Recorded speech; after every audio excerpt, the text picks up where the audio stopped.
Have you ever felt too small to make a difference?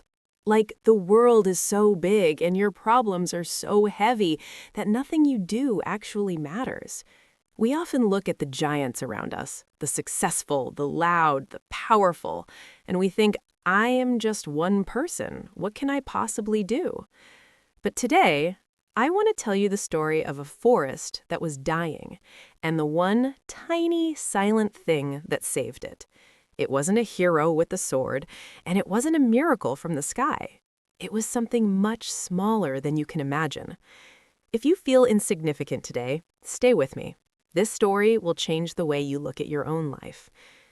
Once, there was a forest that was the pride of the world. It was filled with ancient oaks, towering pines, and vibrant flowers.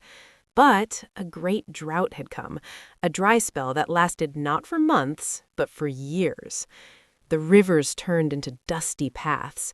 The green leaves turned brown and brittle, snapping in the wind like dry paper.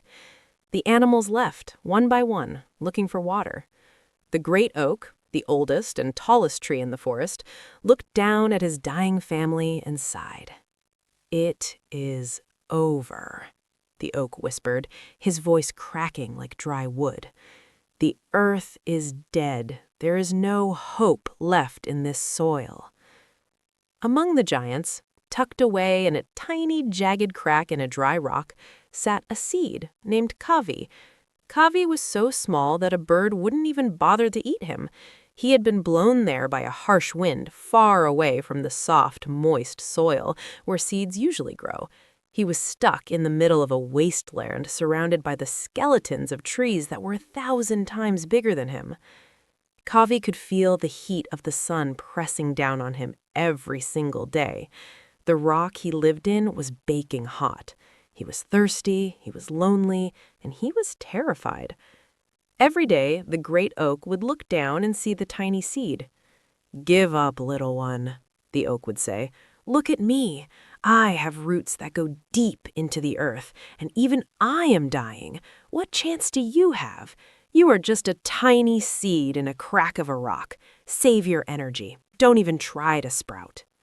The other dying trees agreed. They told Kavi that the world was too harsh now.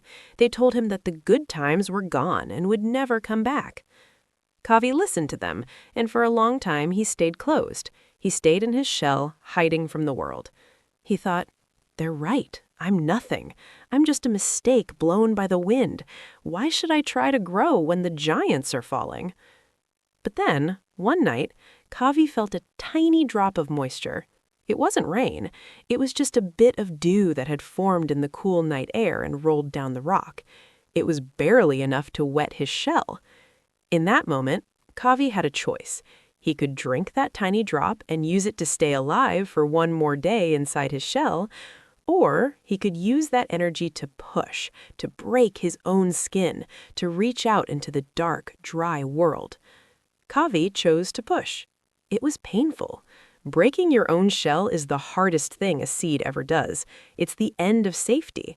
But Kavi pushed a tiny, white root out into the crack of the rock. He didn't look for the sun yet. He knew the sun would burn him. Instead, he looked for the deep places.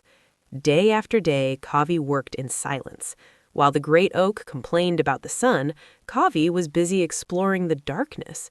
He pushed his root deeper into the tiny microscopic fissures of the rock. He wasn't growing up where everyone could see him. He was growing down.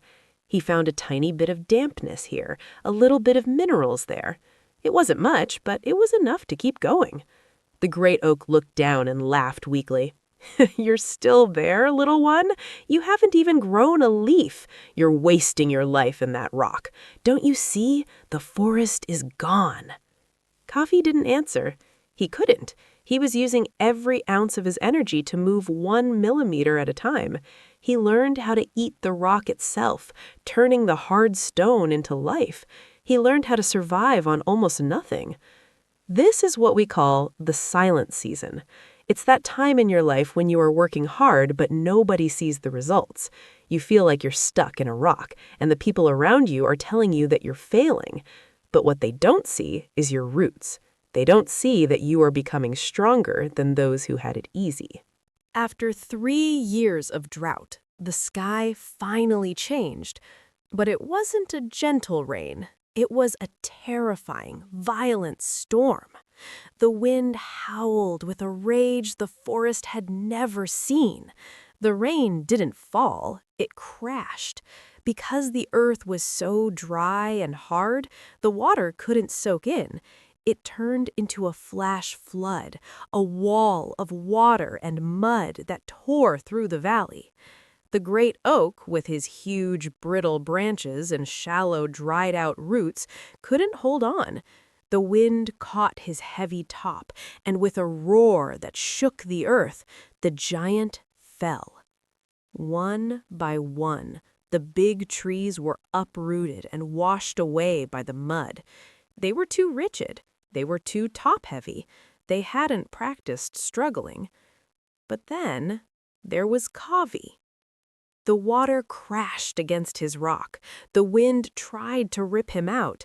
But Kavi's roots were wedged so deep into the heart of the stone that he had become part of the mountain. He didn't have big branches to catch the wind. He was flexible. He was small. He held on. When the storm passed, the forest was a graveyard of giants. But in the middle of it all, sitting in the crack of a rock, was a tiny, vibrant green sprout. Kavi had survived. And because Kavi had held that rock together, the soil around him didn't wash away. That small patch of soil became the bed for new seeds. Kavi's roots had cracked the rock, allowing water to finally reach deep into the underground springs. Kavi wasn't just a survivor, he became the anchor. He became the reason the forest could start again. The giants are gone, but the forest lives on because of a seed that refused to die in the dark. Friends, life will sometimes throw you into a dry season. You might feel like you are stuck in a hard place, surrounded by people who are much bigger and better than you, telling you to give up.